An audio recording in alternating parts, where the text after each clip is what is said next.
The gunshot missed Katherine Newberry's head by inches, the bullet splintering the wooden post beside her as she stumbled into the dusty trading post of Eldorado Canyon, Colorado Territory, in the autumn of 1874. Her dress torn and her face streaked with tears and dirt from 3 days of running through the wilderness. She collapsed against the counter, gasping for air, her legs finally giving out beneath her. The elderly proprietor rushed forward, calling for help, but Katherine could barely hear him over the ringing in her ears and the hammering of her own heart. She had escaped. Barely.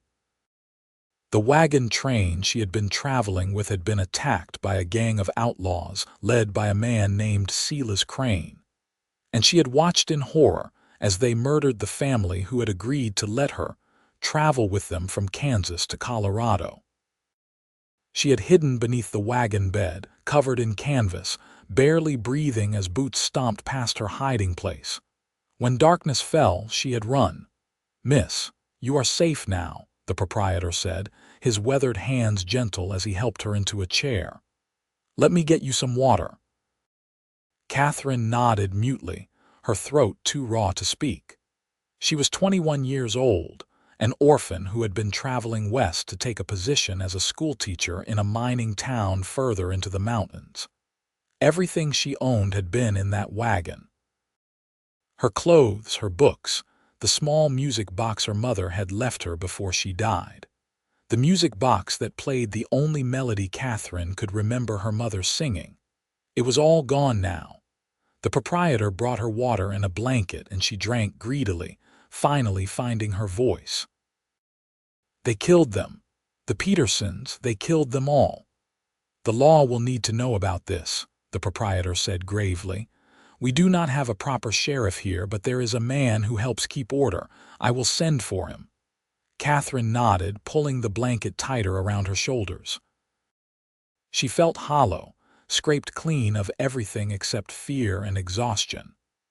The trading post was warm, heated by a pot-bellied stove in the corner, and the warmth began to seep into her bones, making her aware of just how cold she had been during her flight through the mountain wilderness. The door opened again, bringing with it a gust of cool air and the heavy tread of boots. Katherine looked up and felt her breath catch in her throat. The man who entered had to duck slightly to clear the door frame. He stood well over 6 feet tall, with shoulders so broad they seemed to fill the narrow aisle between the shelves of goods. His hair was dark brown, sun-streaked and falling past his shoulders, tied back with a leather cord.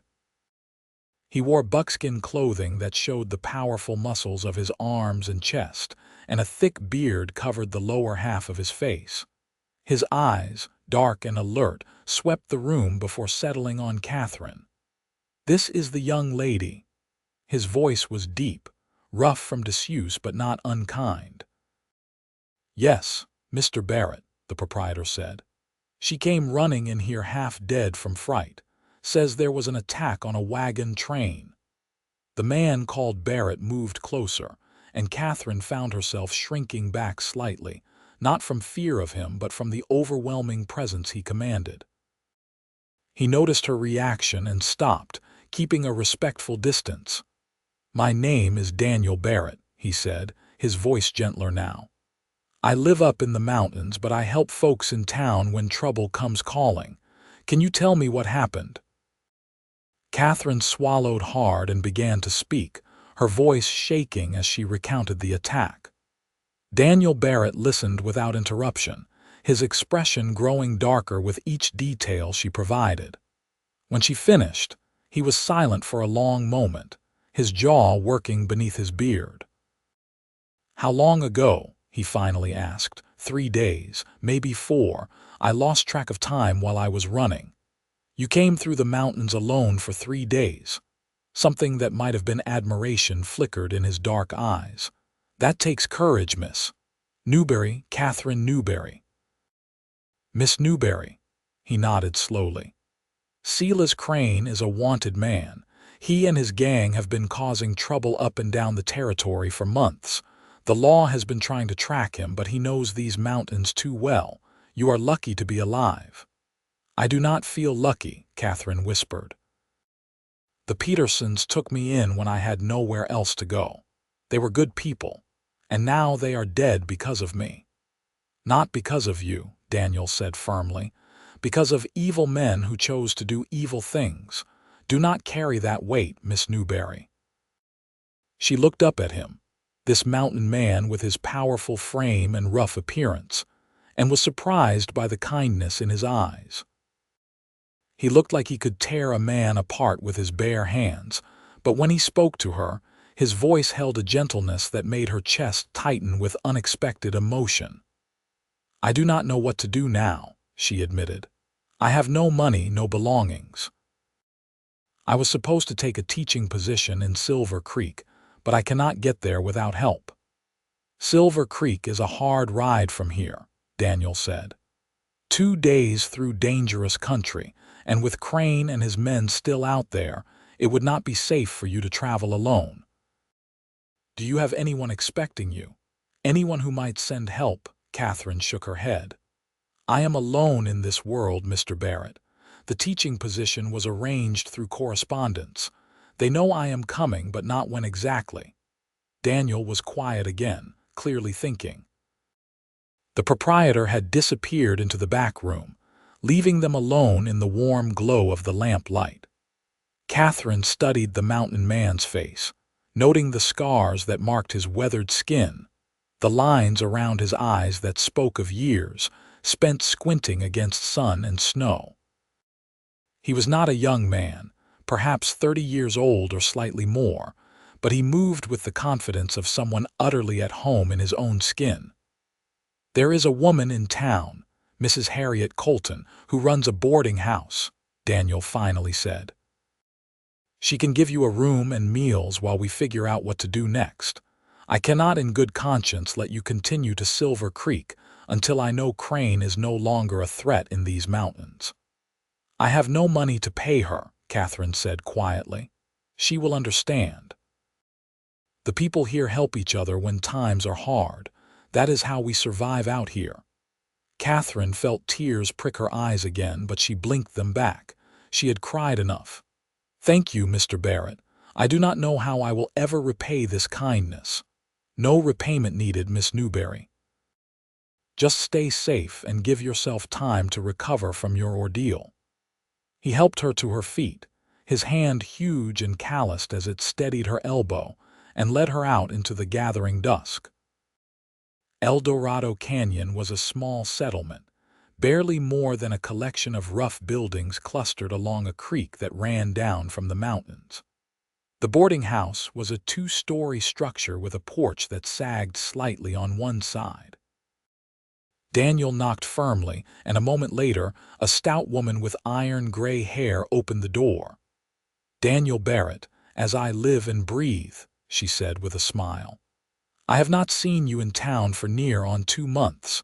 What brings you down from your mountain, Trouble Harriet?" "This is Miss Katherine Newberry. She needs a safe place to stay for a while. Can you help her?" Harriet's sharp eyes took in Katherine's disheveled appearance and the exhaustion written across her face. Her expression softened immediately. "Of course, child. Come in, come in." "You look dead on your feet." "She has been through hell," Daniel said quietly. "Wagon train attack. She is the only survivor." Harriet's hand flew to her mouth. "Lord have mercy. Come inside, dear. Let me get you cleaned up and fed." Katherine allowed herself to be ushered inside, but she turned back to look at Daniel, who had already started to walk away. "Mr. Barrett." He stopped and turned back, his tall frame silhouetted against the darkening sky. "Thank you," she said again, putting all her gratitude into those 2 simple words. He nodded once and then disappeared into the growing darkness, moving with the silent grace of a predator returning to its natural habitat. Katherine watched him go, feeling an odd sense of loss as he vanished from sight. The next week passed in a blur of recovery. Harriet Colton proved to be a motherly soul despite her gruff exterior, insisting that Katherine rest and eat proper meals. The other residents of the boarding house, mostly miners and trappers passing through, treated her with respectful courtesy, tipping their hats when they passed her in the hallway and keeping their distance. Word of the wagon train attack had spread through the small community, and Katherine found herself the object of both sympathy and curiosity. Daniel Barrett did not return to town during that week, and Katherine found herself thinking about him more than she expected. There was something about the mountain man that had struck a chord deep within her. Perhaps it was the kindness beneath his rough exterior, or the way he had made her feel safe when her entire world had just shattered. She asked Harriet about him one evening as they sat together in the boarding house kitchen, Katherine helping to peel potatoes for dinner. "Daniel," Harriet said, a fond smile crossing her face. "He is a good man, though he has had his share of sorrow.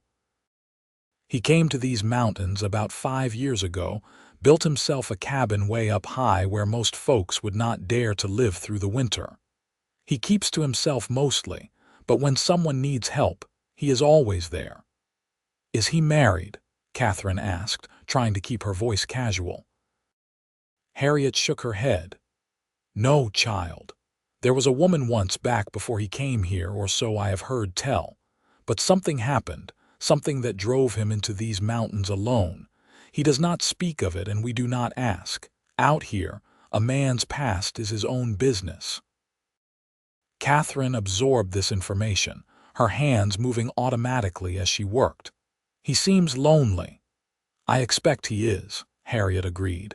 "But some people wear loneliness like armor, keeps them safe from getting hurt again." The words resonated with Katherine in a way she had not expected. Had she not been wearing her own armor of sorts, keeping herself apart, focused on duty and survival rather than connection and joy? When was the last time she had allowed herself to simply feel happy? That night, lying in the narrow bed in her small room, Katherine found herself thinking about music. Her mother had loved music, had sung to her every night before bed when Katherine was small. There had been one particular song, a sweet, lilting melody about a mountain stream and the flowers that grew along its banks. Katherine had not thought about that song in years, but now it came back to her, fragments of the tune floating through her memory. Her mother had said it was an old Irish melody, brought over by Katherine's grandmother when she emigrated as a young woman. The music box that had been lost in the attack had played that very song. Tears slipped down Katherine's cheeks as she lay in the darkness, grieving not just for the Petersons but for all the losses that had accumulated over her young life. Her parents, her childhood home, the simple comfort of familiar things. She wept silently, not wanting to disturb anyone, until exhaustion finally pulled her into troubled sleep. When she came down for breakfast the next morning, Harriet took one look at her red-rimmed eyes and swollen face and pulled her into a tight embrace.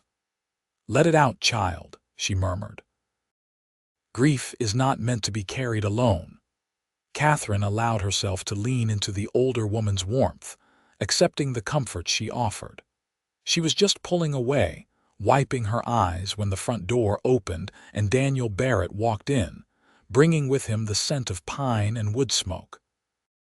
He stopped when he saw them, his dark eyes moving from Harriet to Katherine with concern. "Is everything all right? Just a hard morning," Harriet said briskly, releasing Katherine and smoothing her apron. "Nothing that good food and time will not help. Are you staying for breakfast, Daniel?" "If you have enough to spare," he said, still watching Katherine with that careful, assessing gaze. "I always have enough for you. Sit down, both of you." They settled at the long table in the dining room, and Harriet brought out platters of eggs, bacon, and fresh bread. Daniel ate with the steady focus of a man who spent his days doing hard physical labor, but Katherine noticed he kept glancing at her when he thought she was not looking. "I came to tell you that I have been tracking Crane and his gang," he said finally, setting down his fork.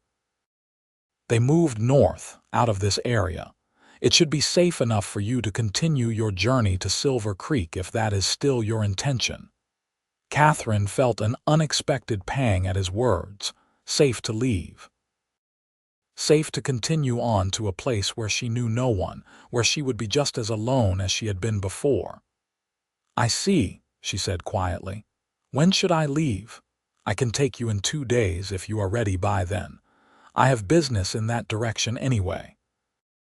He was offering to escort her personally, to ensure her safety, but his tone was so matter-of-fact that Katherine felt oddly disappointed.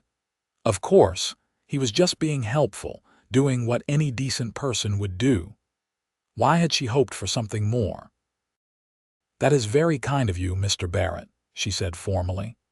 "I am grateful for your assistance." Something flickered across his face, too quick for her to read, and then he nodded and returned his attention to his food. The rest of the meal passed in uncomfortable silence, with Harriet watching them both with a knowing expression that made Katherine want to squirm. After Daniel left, Harriet sat down across from Katherine with a cup of coffee and a measuring look. "That man has been coming to this boarding house for 5 years, and I have never seen him look at anyone the way he looks at you." Katherine felt heat rise in her cheeks. "I do not know what you mean." "Do not you?" Harriet raised an eyebrow. "Child, I may be old, but I am not blind. Daniel Barrett is interested in you, and unless I am very much mistaken, you are interested in him too." "It does not matter," Katherine said, wrapping her hands around her own coffee cup. "I have to go to Silver Creek. I have a job waiting for me there. I cannot afford to indulge in foolish feelings." "Love is not foolish, Katherine. It is one of the few things in this hard world that makes life worth living. I barely know him. Sometimes knowing comes quick, and sometimes it takes a lifetime. But you cannot know at all if you run away from it." Katherine did not know how to respond to that, so she finished her coffee in silence and excused herself to go for a walk. The autumn air was crisp and cool, carrying the scent of pine from the mountains that rose dramatically all around the small settlement. She walked along the creek, listening to the rush of water over stones, trying to sort through the tangle of emotions in her chest. Was Harriet right? Did Daniel Barrett have feelings for her? And if he did, what was she supposed to do about it? She was a practical woman, had always prided herself on being sensible and forward-thinking. Romance had never been part of her plans. She had focused on education, on becoming a teacher, on building a life of independence and purpose. But now, standing beside this mountain stream with the sun warm on her face, she found herself wondering if purpose was enough. She was so lost in thought that she did not hear the footsteps approaching until a voice spoke behind her. "It is beautiful here, is it not?"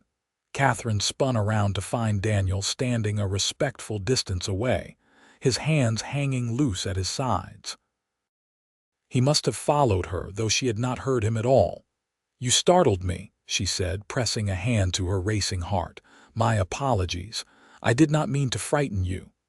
He moved closer, his eyes on the rushing water. "I come down here sometimes when I am in town.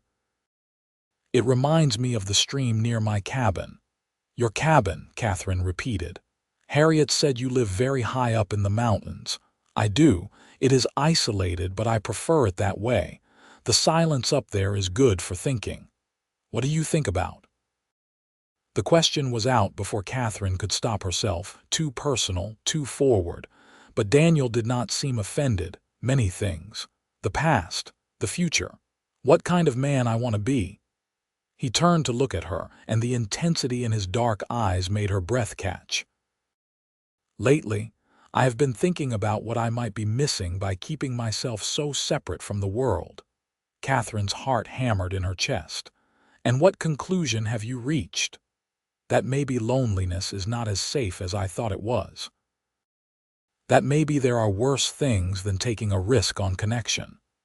They stood there, beside the rushing water, the air between them charged with unspoken possibility. Katherine knew she should step back, should maintain the careful distance that propriety demanded, but she did not want to. She wanted to move closer, to understand this complicated man who seemed to carry such weight on his broad shoulders. "Mr. Barrett," she began, but he held up a hand. "Daniel. Please call me Daniel." "Daniel," she corrected, liking the feel of his name on her tongue. "I do not understand what is happening here, between us." "Neither do I," he admitted, a rueful half-smile tugging at his bearded mouth. "But I would like to try to figure it out if you are willing. I am supposed to go to Silver Creek. I have a responsibility. I know. And I will take you there, as I promised. But maybe we could spend these next 2 days getting to know each other better. As friends, if nothing else. Friends." Katherine knew that was not really what either of them meant, but she appreciated the careful way he was approaching this, giving her space to choose without pressure. "I would like that," she heard herself say. The smile that broke across Daniel's face transformed him completely, erasing years from his weathered features and revealing a warmth that made Katherine's knees weak. "Good. Then maybe you would do me the honor of letting me show you some of the prettier spots around Eldorado Canyon this afternoon." "I would be delighted." They spent the afternoon walking through the golden autumn landscape, and Katherine learned more about Daniel Barrett in those few hours than she had imagined possible. He told her about growing up in Virginia, about fighting in the war when he was barely 18, about the horrors he had seen and the way they had changed him. He spoke of coming west to escape the memories, to find peace in the wilderness that had eluded him among people. "And did you find it?" Katherine asked. "The peace you were looking for, mostly," Daniel said. "The mountains do not judge. They do not care about the things you have done or failed to do. They just are. There is comfort in that." "But," Katherine prompted, sensing there was more. "But I realized recently that peace and happiness are not the same thing. I have been at peace for years, but I have not been happy." "What would make you happy?" He looked at her then, and the answer was written so clearly in his eyes that Katherine felt heat flood through her entire body. "I am beginning to think I might have just found it," he said quietly. They returned to the boarding house as the sun was setting, painting the sky in shades of orange and pink. Katherine felt lighter than she had in weeks, maybe years. There was something about Daniel's quiet strength that made her feel safe enough to open up in return, to share her own story. She told him about her parents, about the music box, and the song her mother used to sing. She told him about her dreams of teaching, of making a difference in children's lives the way her own teachers had made a difference in hers. Daniel listened with the same careful attention he gave to everything, and Katherine realized this might be his greatest gift. In a world that moved so fast and demanded so much, Daniel Barrett knew how to simply be present. That evening, Harriet invited Daniel to stay for dinner, and he accepted. The other boarders joined them at the long table, and the meal was filled with good food and easy conversation. Katherine watched as Daniel interacted with the other men, noting how they respected him, how they listened when he spoke, and seemed to value his opinion. He was not a man who needed to dominate a room with his presence, but neither was he easily overlooked. He simply was, solid and steady as the mountains he called home. After dinner, one of the miners produced a harmonica and began to play, and another man joined in with a drinking song. The mood turned festive, and Katherine found herself smiling despite her earlier melancholy. Music had always had the power to lift her spirits, even when words failed. Daniel noticed her enjoyment and leaned close to speak quietly in her ear. "Do you play any instruments?" Katherine shook her head. "No, I always wished I could, but there was never money for lessons. I love music, though. It feels like it speaks to something deep inside that words cannot quite reach. I know what you mean, Daniel said, his breath warm against her ear in a way that sent shivers down her spine. The evening wound down eventually, and the boarders drifted off to their rooms. Daniel stood to leave as well, collecting his hat from the peg by the door. Katherine walked out onto the porch with him, reluctant for the day to end. "Thank you for today," she said softly. "I had forgotten what it felt like to simply enjoy being alive." "The pleasure was mine, Katherine." He had started using her given name sometime during their walk, and she had not corrected him. Hearing it in his deep voice felt intimate, special. "I will come by tomorrow morning. We can spend the day together if you would like, before we have to leave the day after." "I would like that very much." He nodded, settled his hat on his head and started down the steps. But halfway across the yard he turned back, his expression uncertain in the moonlight. "Katherine, I know this is sudden, and maybe I have no right to ask, but is there any chance you might consider staying here in Eldorado Canyon instead of going to Silver Creek?" Katherine's breath caught in her throat. "Stay here. But why?" "Because I think there might be something real growing between us, and I would like the chance to see where it leads without you being 2 days' ride away." He climbed back up the steps, stopping just below her so they were nearly eye to eye. "I know I am just a rough mountain man with not much to offer except a cabin and a simple life, but if you felt even a fraction of what I am starting to feel, maybe it would be worth exploring." Katherine's heart was racing so fast she felt dizzy. Everything in her practical nature screamed that this was too fast, too risky, too uncertain. But everything else, the part of her that had been sleeping for so long, was wide awake and screaming yes. "Daniel, I barely know you. Then stay and get to know me.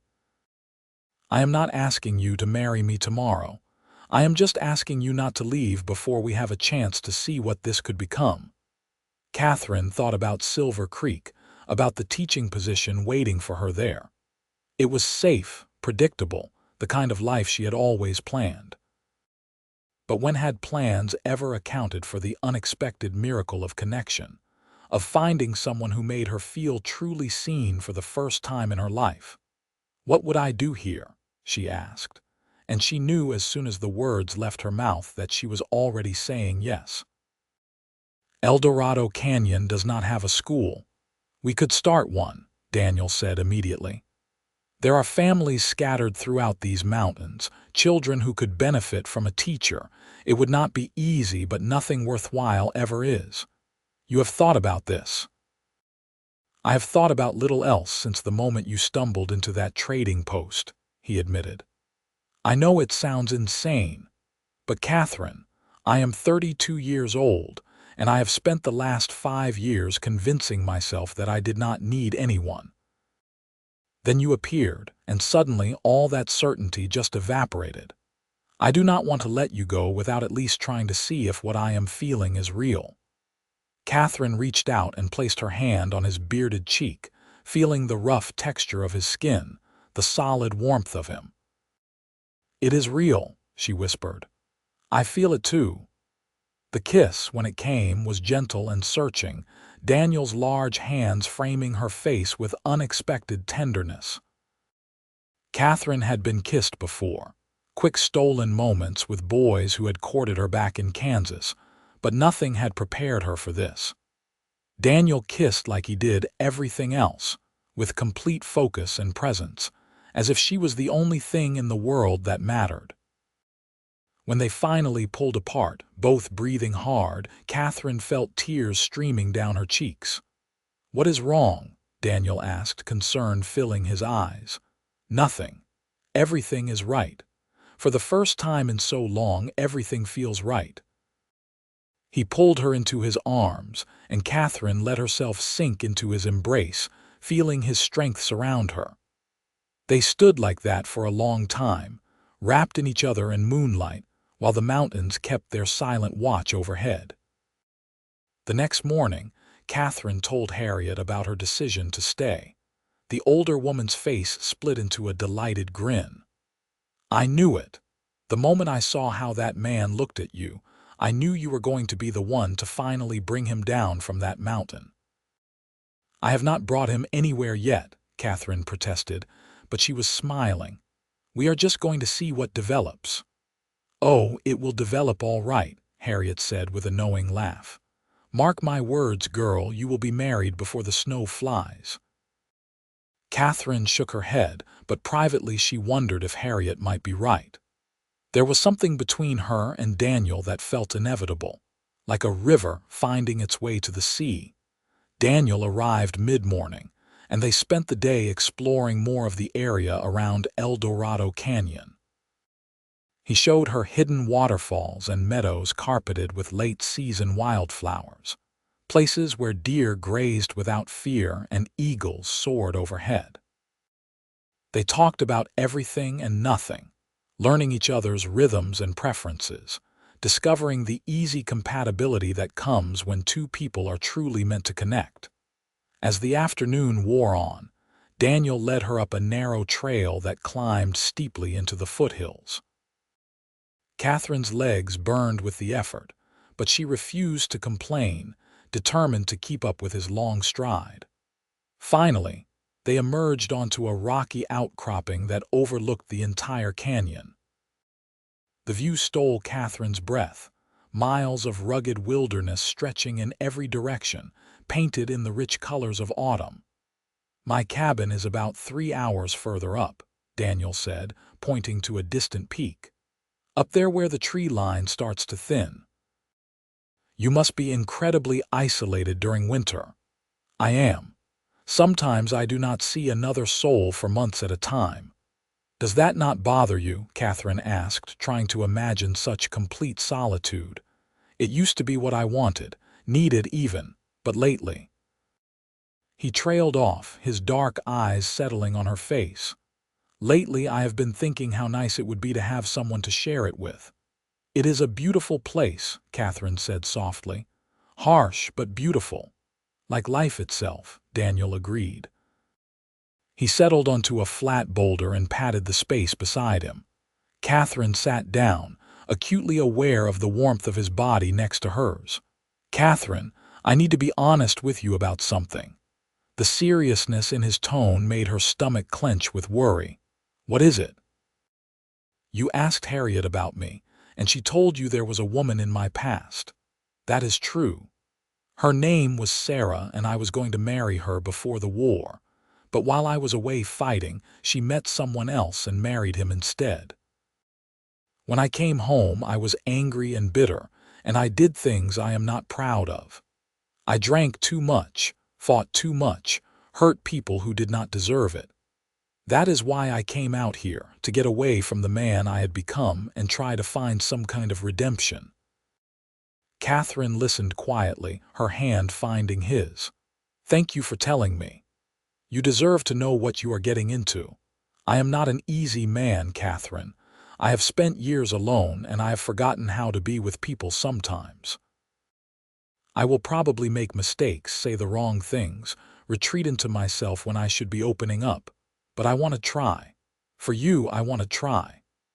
"We all have pasts, Daniel," Katherine said gently. "We all have things we wish we could change. What matters is who we choose to be now in this moment. And right now, I choose to be here with you." He turned to face her fully, his large hands engulfing hers. "I am falling in love with you, Katherine Newberry. I know it is too soon to say such things, but I am too old to play games or hide what I feel.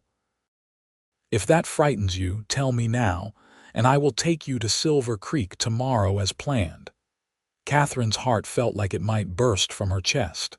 "It does not frighten me," she whispered, "because I am falling in love with you too." The kiss this time was deeper, more urgent, filled with all the promise of what could be. When they finally pulled apart, the sun was beginning to set, painting the world in shades of gold and crimson. "We should head back," Daniel said reluctantly. "It will be dark soon, and this trail is treacherous in the dark." They made their way down carefully, Daniel's hand steady on Katherine's elbow whenever the path grew steep or uncertain. By the time they reached the boarding house, stars were beginning to emerge in the darkening sky. "I will send word to Silver Creek," Katherine said as they stood once again on the porch. "Let them know I will not be coming." "Are you certain?" Daniel asked, searching her face. "I do not want you to have regrets." "I am certain. Whatever the future holds, I want to face it here with you." He kissed her goodnight, and Katherine went inside feeling like she was walking on air.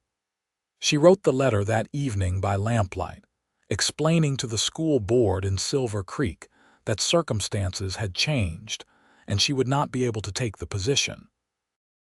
It felt strange to close that door, but also right.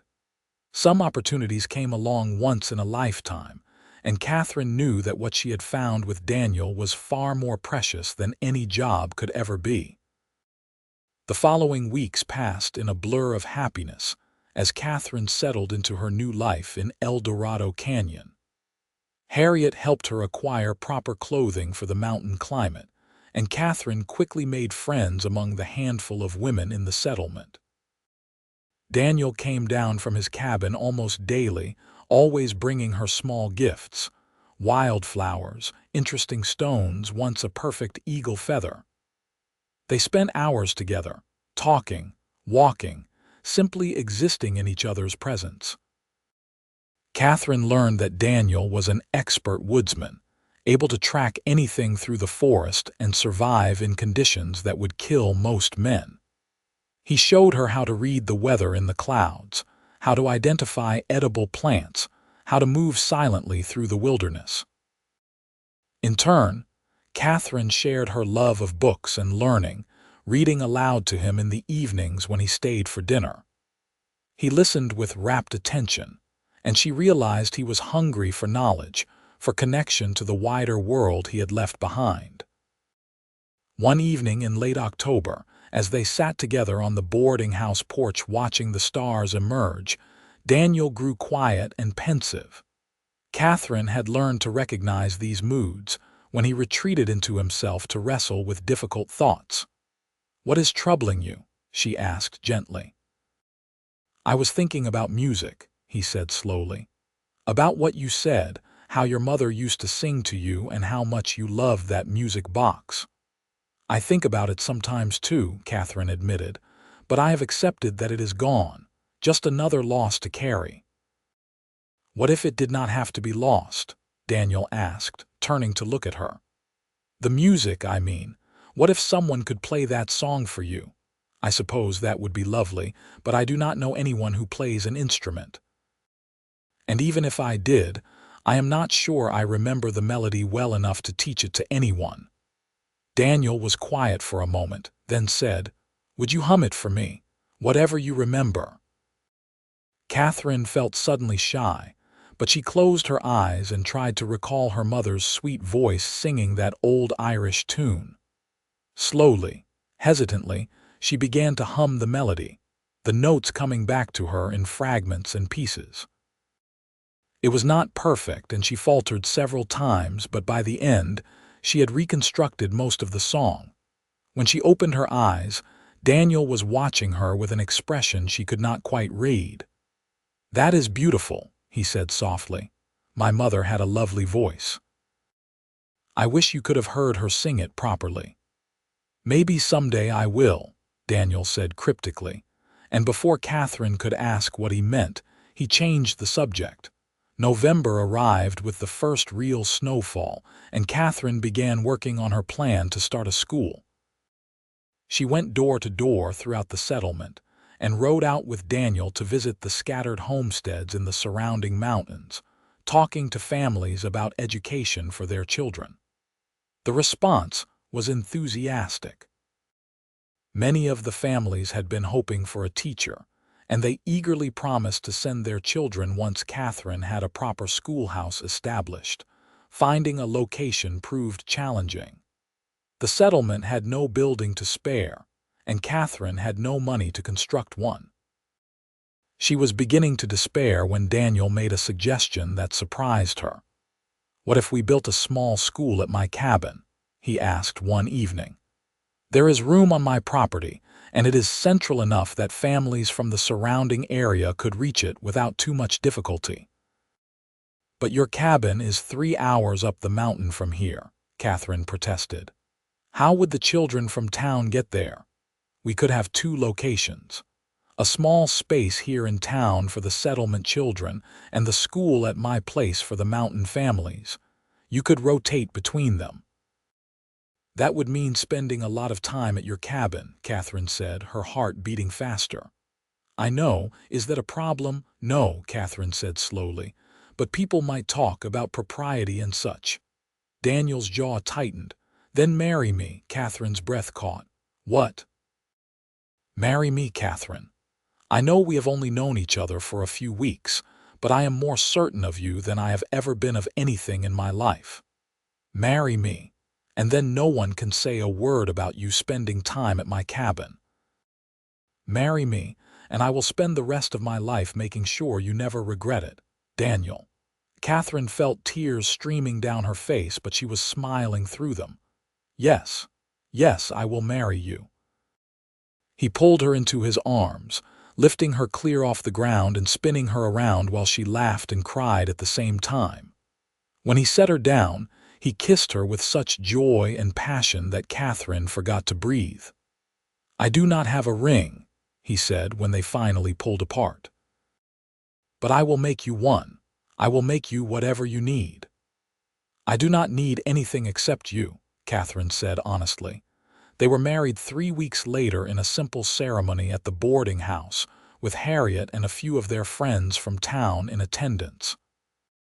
Katherine wore a simple blue dress that Harriet had helped her sew, and Daniel wore clean buckskins and had trimmed his beard. He looked impossibly handsome, and when he took her hand to say his vows, Katherine felt like the luckiest woman alive. The winter that followed was harsh but beautiful. Katherine continued teaching in town while Daniel worked on building the mountain school. They spent several nights a week at his cabin, and Katherine fell in love with the remote beauty of his mountain home. The cabin was small but well built, with a large stone fireplace and windows that looked out over endless wilderness. Daniel had built most of the furniture himself, and everything was solid and functional, made to last. On the nights they spent at the cabin, they would sit together by the fire after dinner, and Katherine would read while Daniel worked on various projects. He was always making things, his large hands surprisingly deft with wood and tools. Katherine watched him carve and whittle, admiring the way he coaxed beauty from raw materials. One evening in late December, Katherine noticed that Daniel seemed particularly focused on whatever he was working on, hunched over with his back to her, so she could not see his project. When she asked about it, he just smiled mysteriously and said it was a surprise. "I do not like surprises," Katherine teased. "You will like this one," Daniel promised. On Christmas Eve they were at the cabin, snow falling heavily outside and the fire crackling warmly within. They had just finished dinner when Daniel disappeared into the small storage room and emerged carrying something wrapped in cloth. "This is for you," he said, handing it to her. Katherine unwrapped the cloth carefully and gasped. It was a fiddle, beautifully crafted from golden wood that glowed in the firelight. "Daniel, this is exquisite. Where did you get it?" "I made it," he said, looking almost embarrassed. "Well, with a lot of help from old Tom at the trading post. He used to be a luthier before he came west, and he guided me through the process." Katherine ran her fingers over the smooth wood, marveling at the craftsmanship. "I do not understand.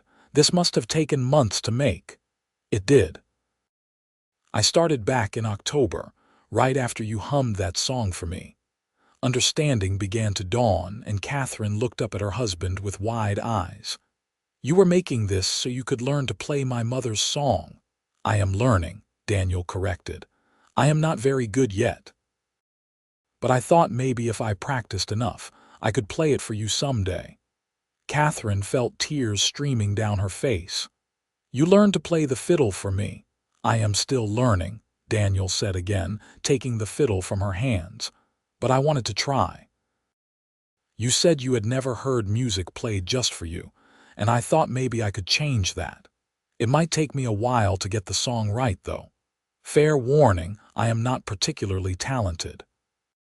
He tucked the fiddle under his chin in a way that suggested he had been practicing quite a bit, despite his modest words, and began to play. The notes were tentative at first, sometimes scratchy or off-key, but Katherine recognized the melody immediately. Her mother's song, the one from the music box, was coming to life under her husband's calloused fingers. She sat perfectly still, hardly daring to breathe, as Daniel played through the entire tune. It was not perfect by any means. He stumbled over some of the more complicated passages, and had to start over once when he lost his place completely. But it was the most beautiful thing Katherine had ever heard because every note was played with love. When the last note faded away, Katherine was weeping openly, unable to stop the flood of emotions washing over her. "Daniel," she managed to choke out, "that was perfect." "It was full of mistakes," he said, setting the fiddle aside carefully. "No," Katherine shook her head fiercely. "It was perfect because you did it for me. Because you cared enough to learn something completely new just to give me this gift. No one has ever done anything like that for me before." Daniel crossed to where she sat and pulled her into his arms. "I will play it for you every night if you want. I will keep practicing until I can play it without mistakes." "I do not care about mistakes," Katherine said, looking up into his beloved face. "I just care that you thought to do this at all. Do you have any idea how much I love you?" "I hope as much as I love you," Daniel said, wiping tears from her cheeks with his thumbs. "Because I love you more than I knew it was possible to love another person." They sat together by the fire, Katherine wrapped in Daniel's strong arms, and he told her about the process of making the fiddle and learning to play. Old Tom had been patient with him, teaching him the basics of fingering and bowing, and Daniel had spent hours alone in his workshop practicing while Katherine was in town teaching.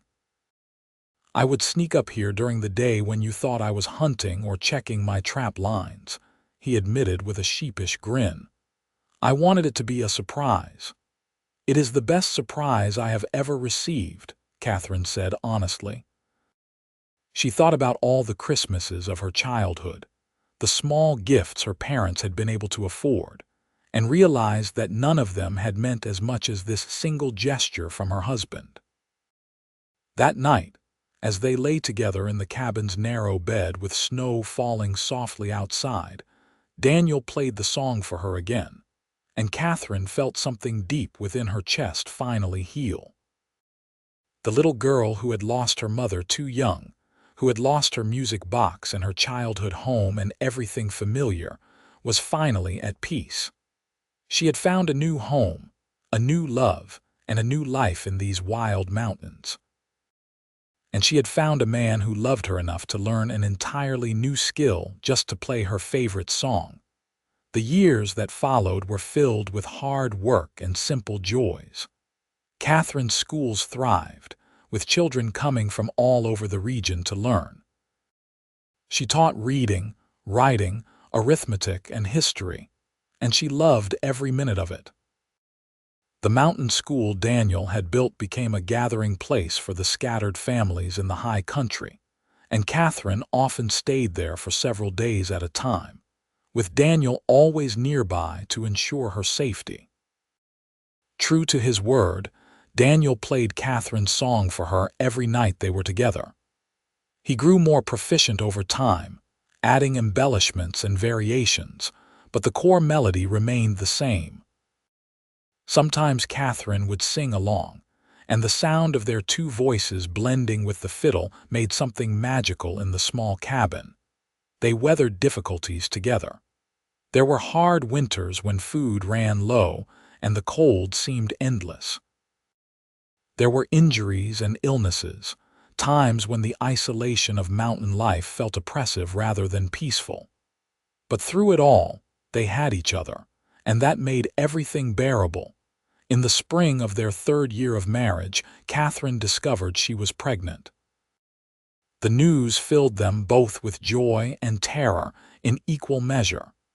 Medical care was limited in their remote location, and childbirth was dangerous under the best of circumstances. But Harriet, who had served as a midwife many times over the years, promised to be there when the time came, and Katherine tried not to worry. Daniel became even more protective during her pregnancy, insisting she take fewer trips up the mountain and rest more. He fretted over her constantly, bringing her everything she needed before she even had to ask. Katherine found his concern endearing, though she sometimes had to remind him that she was pregnant, not made of glass. Their son was born in November during the first major snowstorm of the season. The labor was long and difficult, and there were moments when Daniel thought he might lose both his wife and child. He paced outside the bedroom door like a caged animal, starting at every sound from within. When he finally heard the baby's cry, he nearly collapsed with relief. Harriet emerged, grinning broadly. "You have a healthy son, Daniel, and Katherine is tired but doing fine. Go on in and meet your boy."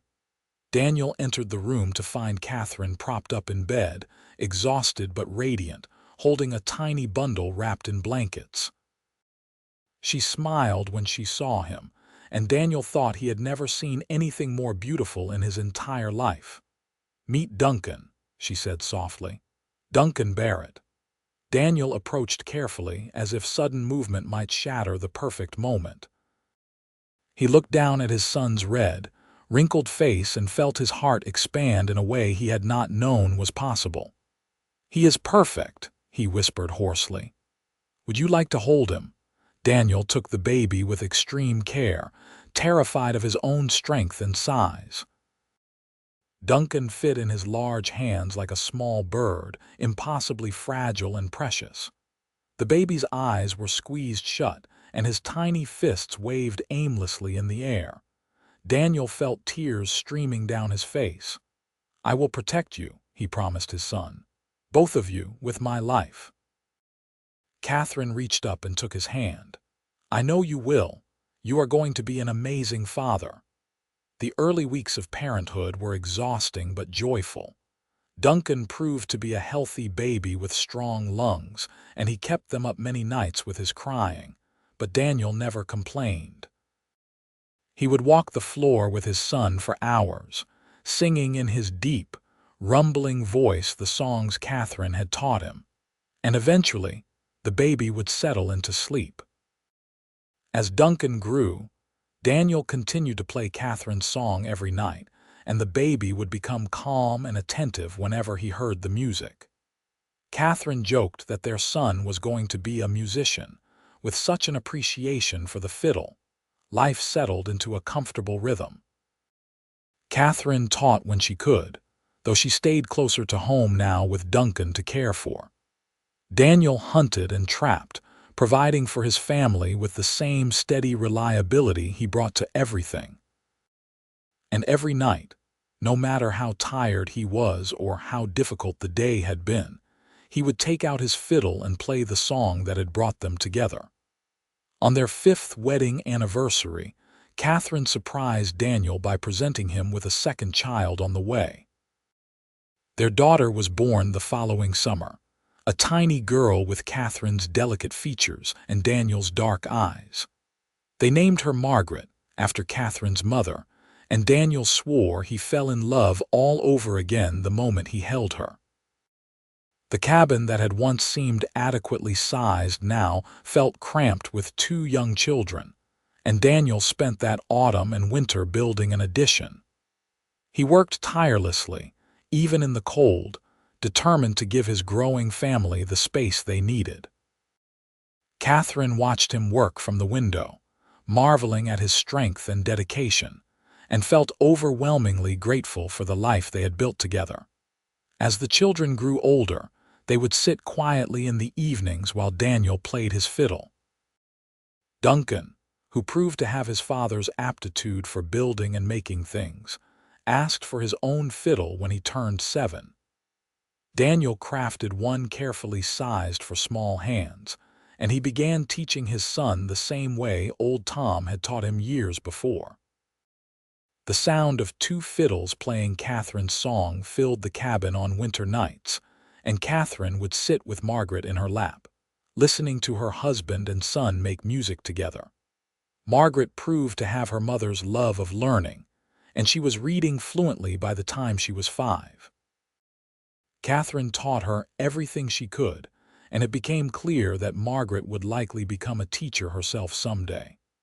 The thought filled Katherine with pride and a touch of wistfulness. Her daughter would have opportunities Katherine had never dreamed of at that age, and that was exactly as it should be.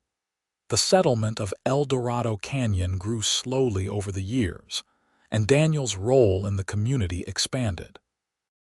People sought his advice on matters ranging from where to build a home to how to resolve disputes.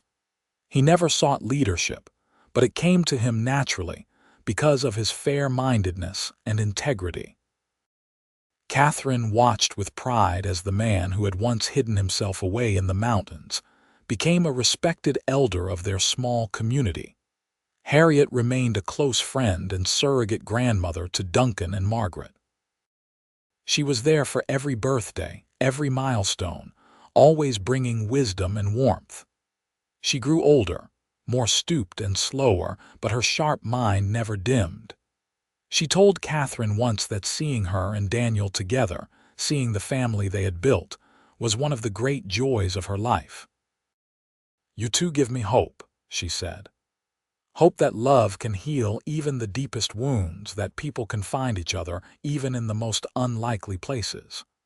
When Harriet passed away peacefully in her sleep at the age of 78, Katherine and Daniel mourned her deeply. They buried her in the small cemetery overlooking the canyon, and at her graveside service, Daniel played Katherine's song on his fiddle as a final farewell to the woman who had helped bring them together. The years continued to pass, bringing changes and challenges. Colorado Territory became a state in 1876, and the wild frontier began to slowly civilize. The railroad pushed further into the mountains, bringing new people and new possibilities. Some of the old-timers grumbled about progress, but Katherine welcomed it. Her schools benefited from better access to books and supplies, and she was able to correspond with other teachers throughout the region, sharing ideas and methods. Daniel adapted to the changes with his usual steady pragmatism. He remained more comfortable in the wilderness than in town, but he accepted that the world was evolving. He taught Duncan how to track and hunt, passing on the skills that had kept him alive through his years of isolation. He taught Margaret how to read the weather and find her way through the forest. Both children grew up confident and capable, at home in the rugged landscape that was their birthright. On Katherine's 40th birthday, Daniel gave her another gift. He had taken the door from the original cabin, the one she had walked through on her first visit to their mountain home, and he had carefully carved into it the melody of her mother's song. The musical notes were rendered in beautiful detail, flowing across the wood like a frozen river. He installed it as the front door of their expanded home, and Katherine cried when she saw it.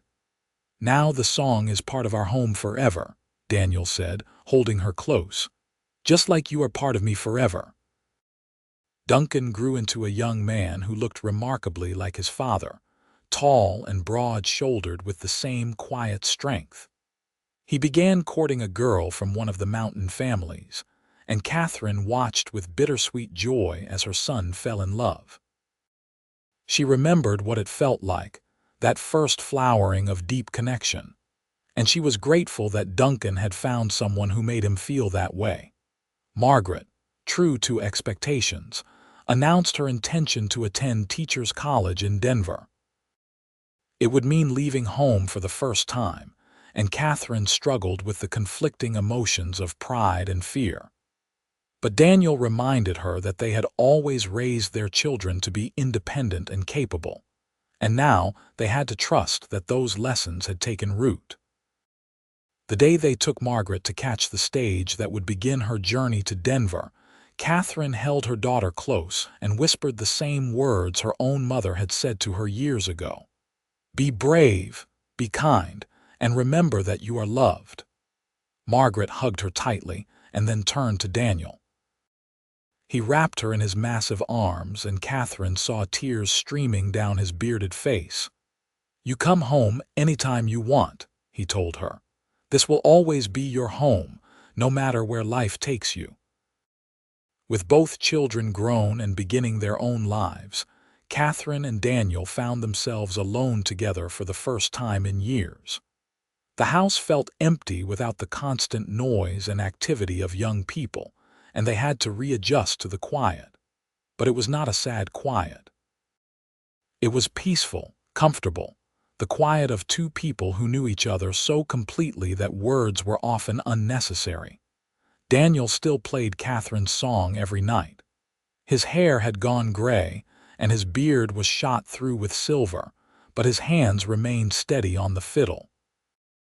Katherine would sit and listen, her own hair now more white than blonde, and she would think about the strange and wonderful journey that had brought them to this place. From the terrified young woman fleeing through the wilderness to the content older woman sitting in her own home, surrounded by love and music, the transformation seemed almost miraculous. You ever think about what your life would have been like if you had gone to Silver Creek? Daniel asked one evening after he finished playing. "Sometimes," Katherine admitted, "but only in the abstract. I cannot imagine actually being anywhere but here with you. No regrets. Not a single one. What about you? Do you ever regret coming down from your mountain to help a scared stranger?" Daniel set aside his fiddle and pulled Katherine into his arms. "That was the best decision I ever made in my life. Everything good that has happened to me since that day traces back to the moment you stumbled into that trading post." They sat together by the fire, comfortable in their silence, and Katherine thought about all the ways love could save a person. Daniel had saved her from the wilderness, certainly, but more than that. He had saved her from a life of isolation and duty without joy. And she had saved him too, from the self-imposed exile that had been slowly hardening his heart into stone. Margaret came home for visits when she could, full of stories about her studies and her new experiences. She was thriving in Denver, making friends and learning, and Katherine could not have been more proud. Duncan married his sweetheart in a ceremony at the mountain school, and the entire community came to celebrate.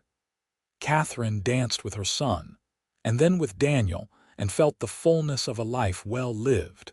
Grandchildren arrived in due course. Duncan and his wife had 3 children, 2 girls and a boy, who ran wild through the mountains just as their father had. Daniel proved to be a patient and loving grandfather, teaching the children the same skills he had taught Duncan and Margaret. Katherine watched him with the little ones and saw echoes of the man he had been with their own children, gentle despite his size, endlessly patient.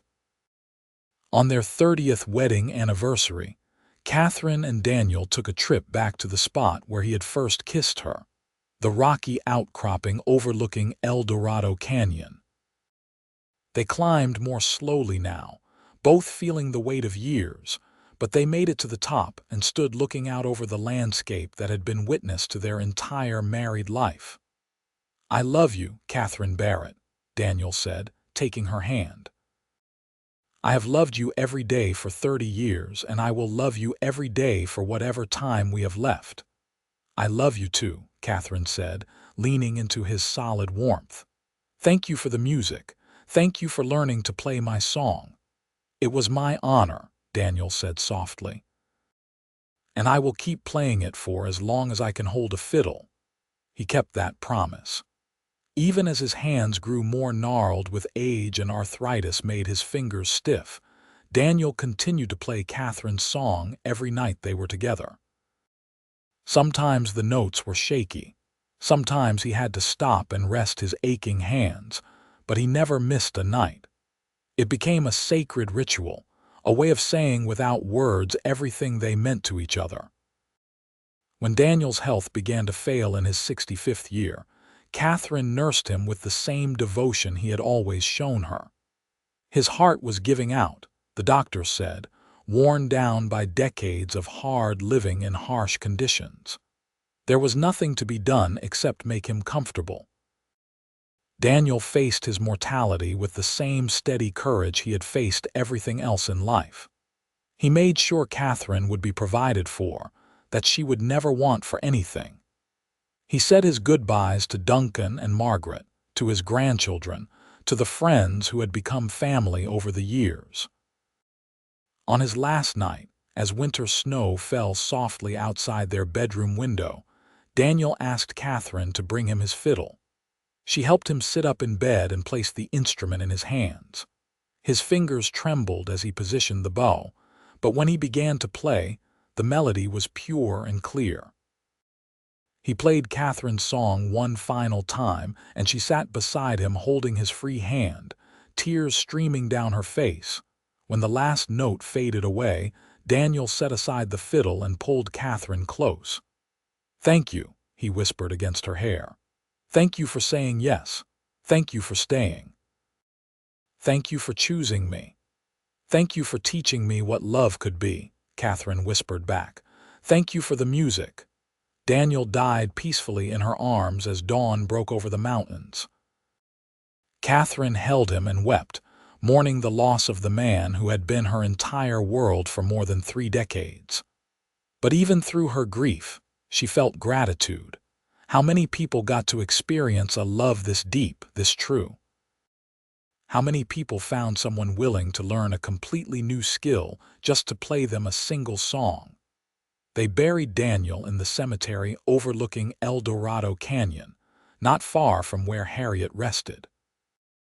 The entire community turned out for the service, testament to the respect and affection people had felt for the quiet mountain man. At the graveside, Duncan took out his father's fiddle and played Katherine's song, and there was not a dry eye among the mourners. Katherine lived for 15 more years after Daniel's death, and in that time, she became the matriarch of their extended family. She continued teaching until her body simply could not manage it anymore, and then she spent her days reading, writing letters, and playing with her great-grandchildren. Margaret returned home to care for her mother in her final years, and Katherine was grateful for the chance to grow old surrounded by love. On quiet evenings, Margaret would take out her father's fiddle and play her grandmother's song, and Katherine would close her eyes and remember. She remembered the terrified girl she had been, running through the wilderness. She remembered the moment she had first seen Daniel, tall and strong and impossibly kind. She remembered the feel of his arms around her, the sound of his deep voice, the way he had looked at her like she was the most precious thing in the world. Most of all, she remembered the music. The scratchy, imperfect notes of those early attempts, played with so much love and determination. The way the melody had evolved over the years as Daniel's skill grew. The ritual of sitting together every night, connected by song and silence, and the deep understanding that comes from truly knowing another person. Katherine died peacefully in her sleep on a spring morning when the wildflowers were just beginning to bloom. She was 83 years old, and she had lived a full, rich life surrounded by people who loved her. They buried her next to Daniel, and on her headstone they carved the opening bars of her mother's song, the melody that had shaped her life in ways she never could have imagined. In the years that followed, the story of Daniel and Katherine became a legend in Eldorado Canyon. People spoke of the mountain man who had learned the fiddle just to play for his wife, of the love that had transformed two lonely souls into a family, a legacy. The door Daniel had carved with the musical notes remained in the family cabin, preserved as a reminder of what love could build. Duncan's grandchildren learned to play the song, and they taught it to their children, and the melody passed down through the generations. None of them knew the original Irish words, but they all knew the story. They knew about Catherine's mother singing it to her as a child. They knew about the music box that had been lost in the wagon train attack. And they knew about Daniel, who had taught himself to play the fiddle from scratch just so his wife could hear her favorite song again.